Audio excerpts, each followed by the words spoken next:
میں نے بار بار یہ کہا ہے، اعلان کہا ہے، جب جب گالی دینے کا شوق ہے میرا نام لے کر گالی دو، میری ماں کے نام پر، میرے باپ کے نام پر، میرے خاندان کے نام پر، جتنا کوسنا ہے کوس لو، لیکن یاد رکھنا اگر حضور کی طرف انگلی اٹھاؤ گے، اگر نبی کی عظمت کی طرف بولو گے، ہمارے خون کا آخری قطرہ بھی جسم میں باقی ہے، تمہاری گردنوں پر چڑھ کر کے بولیں گے، تمہارے سینے پر چڑھ کر بولیں گے، اور تم یہ سمجھتے ہو تخت و تاج تمہارے پاس ہے، آج فوج و طاقت تمہارے پاس ہے، تمہارے ناجائز باپ آج سے 200 سال پہلے انگریزوں کی شکل بھی یہاں موجود تھی، انہوں نے ایک عالم ربانی کفایت علی کافی کو پھانسی پر چڑھایا تھا، ایک نہیں 30,000 علماء کو پھانسی پر چڑھایا تھا، تمہارے ناجائز باپ بھی یہ سمجھتے تھے ہندوستان سے اسلام ختم ہو جائے گا، ارے ان کا چورا بھی یہاں باقی نہیں رہا، سب ختم ہو کر چلے گئے، تم بھی اپنے انجام کا انتظار کرو، کچھ دیر کی خاموشی ہے پھر شور آئے گا، آج کتوں کا وقت ہے کل ہمارا دور آئے گا۔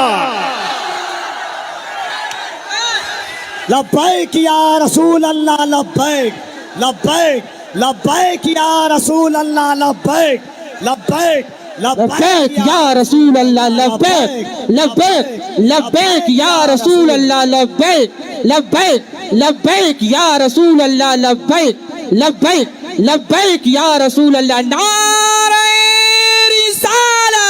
الذي خلق الإنسان وعلمه البيان والصلاة والسلام على رسوله سيد الإنس والجان وعلى آله وأصحابه ذوي الخير والإحسان، أما بعد فأعوذ بالله من الشيطان الرجيم، بسم الله الرحمن الرحيم، النبي أولى بالمؤمنين من أنفسهم، صدق الله مولانا العظيم۔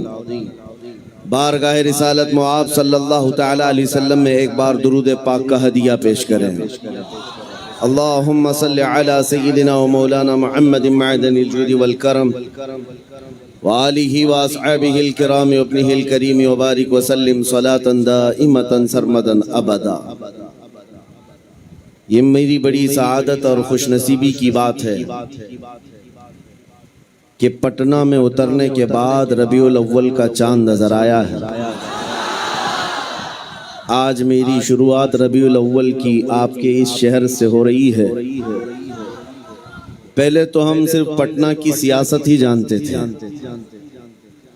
سیاسی ہلچل یہاں کی اخباروں کی گرمی نظر آتی تھی، لیکن آج اترنے کے بعد عشق رسول کی گرمی بھی دیکھنے کو مل رہی ہے۔ یقیناً چھوٹی جگہ ضرور ہے، ناظم اجلاس کفیل عنبر صاحب سے آپ سن رہے تھے، یہاں پر بیٹھے رہ جانا، جمے رہ جانا، یہ بھی اپنے آپ میں عشق کا ایک کمال ہے۔ ابھی بیٹھے بیٹھے دو چیزیں آپ محسوس کر رہے ہوں گے، مجھ سے پہلے ایک نعت مداح رسول شاکر صاحب پڑھ رہے تھے اور نظامت کفیل عنبر صاحب کر رہے تھے، دونوں میں ایک کامن چیز دکھ رہی تھی، پیچھے سے سننے والا دونوں کو بھی نہیں پہچان سکتا کہ اتنی عمر والا اتنی سریلی آواز میں نعت پڑھتا ہو اور اتنا دبلا پتلا آدمی اتنا گرج کر نعرے لگاتا ہو۔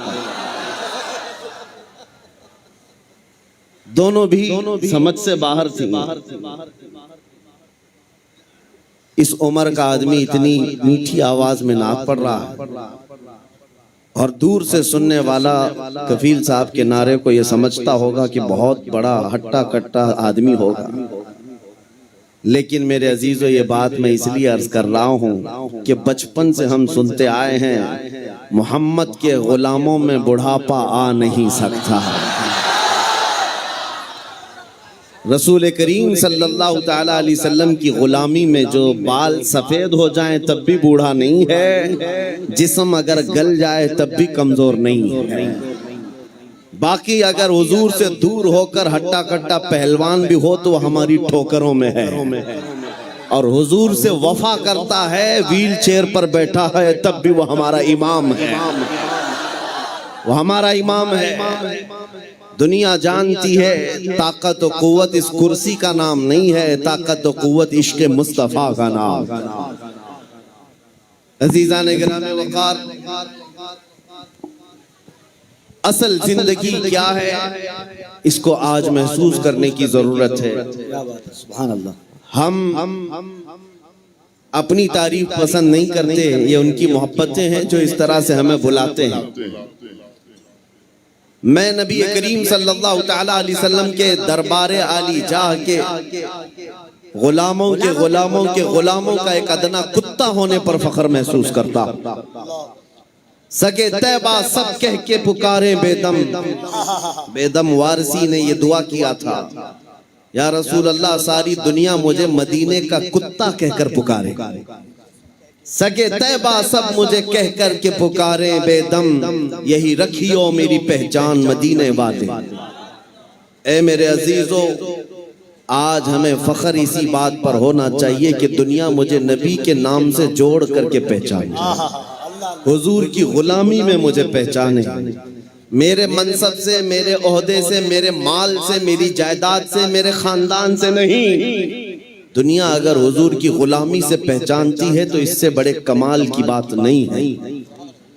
ہم سب کے لیے سب سے بڑے فخر کی بات ہمارا تعارف، ہمارا انٹروڈکشن حضور کے ذریعے سے ہو جائے، اس لیے کہ جس کا تعارف نبی پاک صلی اللہ تعالی علیہ وسلم سے ہو گیا.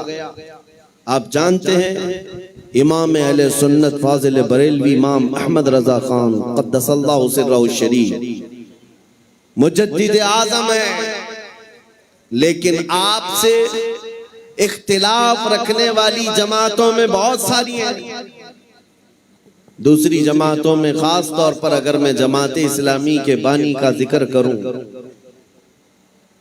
جن کا اہل سنت و جماعت بریلویت سے کوئی تعلق نہیں، دوسری جماعت اور دوسرے مکتبہ فکر کے ہونے کے باوجود بھی انہوں نے اعلیٰ حضرت کی تعریف میں صرف اتنا کہا ہے وہ بہت بڑے عاشق رسول تھے. سبحان اللہ. یہ نہیں کہا بہت بڑے پٹھان کے بیٹے تھے، بہت بڑے زمیندار تھے، بلکہ کہا بہت بڑے عاشق رسول تھے. دنیا اگر حضور کے نام سے پہچانتی ہے تب کوئی تمہیں فنا نہیں کر سکے گا. نام تمہارا ہمیشہ رہ جائے گا. بے نشانوں کا نشان مٹتا نہیں، مٹتے مٹتے نام ہو ہی جائے گا.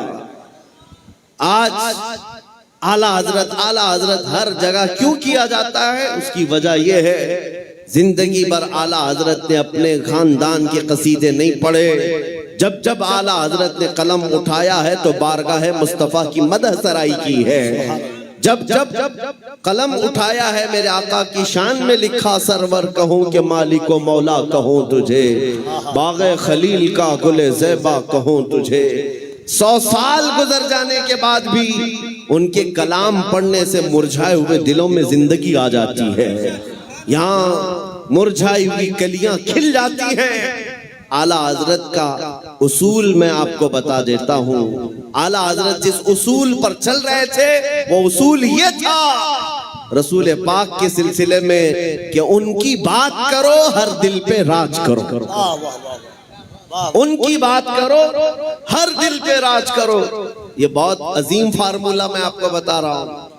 حضور کی بات کرو پھر دیکھنا دنیا تمہیں کبھی فراموش نہیں کرتی، اور نہ ہی تمہارے مقام و منصب کو کوئی دوسرا دھکا لگا سکے گا. حضور کی بات کرو. آج ہمارے درمیان اختلافات نے جو جنم لیا ہے اس کی ایک اصل وجہ یہ بھی نظر آتی ہے کہ ہم اصل کو چھوڑ کر فرع میں لگ گئے. ہم جگہ جگہ چھوٹی چھوٹی جماعتیں بنا کر، چھوٹے چھوٹے حلقے بنا کر اس کے پرچار میں لگ گئے، جبکہ ہمیں چاہیے کہ ہماری ساری